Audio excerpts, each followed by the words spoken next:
The rain came down in heavy sheets that night, the kind that soaked through jackets and washed the color out of the city, and if you've ever wondered how one small act can echo through an entire lifetime, stay with this story until the very end, because what begins as a chance meeting in the rain becomes an act that changes everything. And before we go any further, if stories like this move your heart and remind you of the quiet power of kindness, take a second to like this video and subscribe to the channel. It helps these stories reach the people who need them most, and I promise you, by the end of this one, you'll understand why it matters. Mark Holloway had been a janitor for most of his adult life, not because it was his dream, but because dreams sometimes get buried under responsibility. Every night after the office workers left and the lights dimmed, Mark pushed his cleaning cart through long, echoing hallways, humming softly so the silence wouldn't press too hard against him. He was a single father to a 10-year-old daughter named Lily,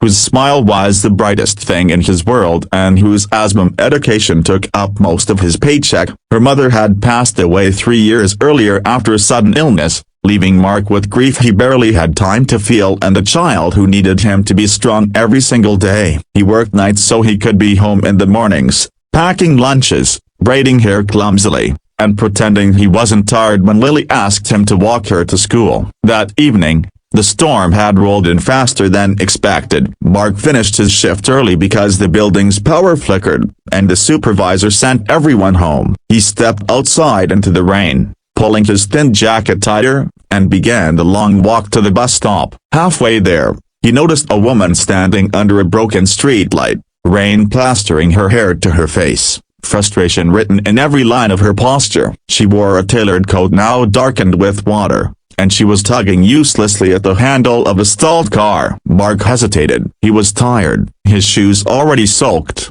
and the bus schedule was unforgiving. But then the woman looked up, and something in her eyes, pride mixed with exhaustion, felt familiar. Mark approached, raising his voice over the rain, asking if she needed help. She looked startled, then guarded, but finally nodded. The car wouldn't start, her phone had died, and she was late for a meeting that mattered more than she wanted to admit. Mark didn't ask what meeting. He popped the hood, even though he wasn't a mechanic, just a man who had learned enough to keep old things running because he couldn't afford new ones. He checked the battery, tightened a loose cable, and after a few tries, the engine coughed to life. The woman let out a breath she'd clearly been holding, relief softening her sharp edges. She thanked him and reached into her purse, pulling out cash, but Mark shook his head. "Just get home safe," he said, already stepping back into the rain. She asked his name, and he told her. She introduced herself as Eleanor Brooks. They shared a brief smile,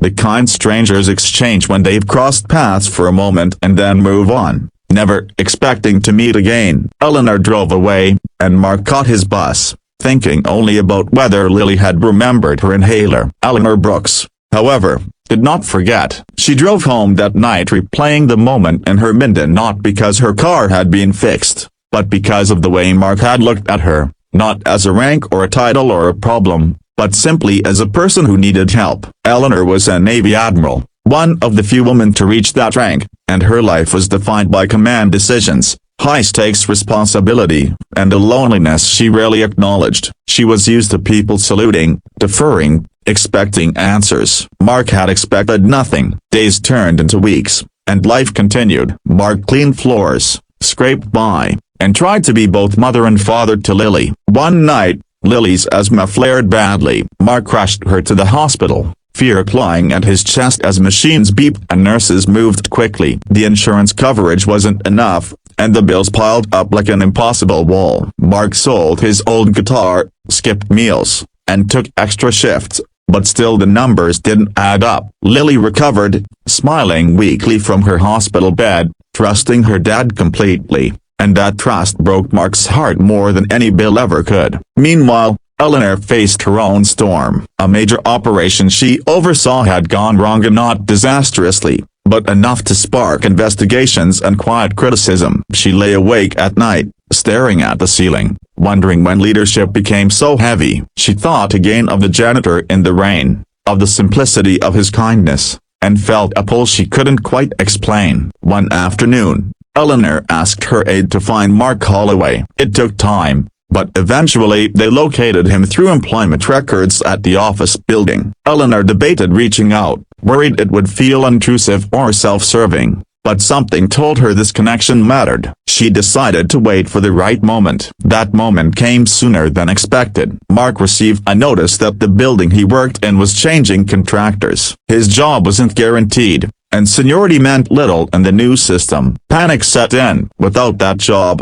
there was no rent, no medication, no safety net. He kept the worry from Lily, smiling through dinner, but at night he sat at the kitchen table, head in his hands, wondering how close he was to failing the one person who depended on him. On a quiet Sunday morning, there was a knock at the door. Mark wasn't expecting anyone. He opened it to find a uniformed officer standing beside a woman in civilian clothes. For a split second, his mind raced through every possible fear. The woman stepped forward, rain-scented memory flickering between them, and then recognition dawned. "Mark," Eleanor said gently. "It's Eleanor. We met in the rain." He nodded, stunned. She explained who she was, not with pride but with honesty, and asked if she could come in. Over coffee at a scratched kitchen table, Eleanor listened as Mark's story spilled out, not as a plea, but as a release. He talked about Lily, about the job uncertainty, about trying to do everything right and still feeling like it wasn't enough. Eleanor listened the way leaders should listen,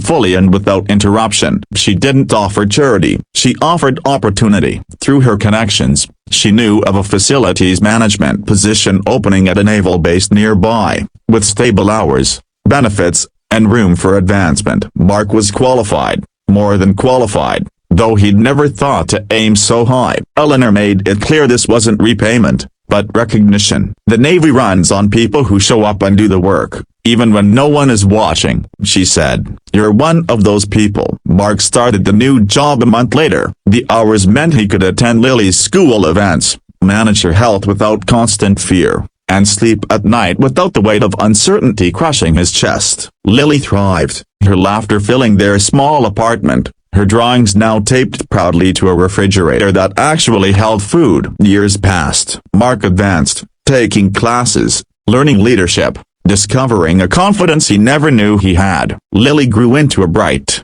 determined young woman who spoke about helping others as if it were the most natural thing in the world. Eleanor remained a presence in their lives, not as a savior, but as a reminder of how lives intersect in unexpected ways. On Lily's high school graduation day, Eleanor attended in her dress whites, applauding as loudly as any parent. Mark caught her eye in the crowd, gratitude swelling in his chest. After the ceremony, Lily hugged Eleanor and whispered thank you, and not for the job or the help, but for believing in her father. And here's the truth that lingers long after the rain dries and the door closes behind that life-changing knock. Kindness doesn't announce itself. It doesn't demand recognition. It simply shows up, fixes what it can, and trusts that somehow, somewhere, it matters. Mark didn't know he was helping a Navy Admiral. Eleanor didn't know she was meeting a man who would remind her why she chose to serve. But that night, in the rain, two lives shifted course because one person decided to stop and help. If this story touched you, if it reminded you that even on your hardest days you still have something powerful to offer,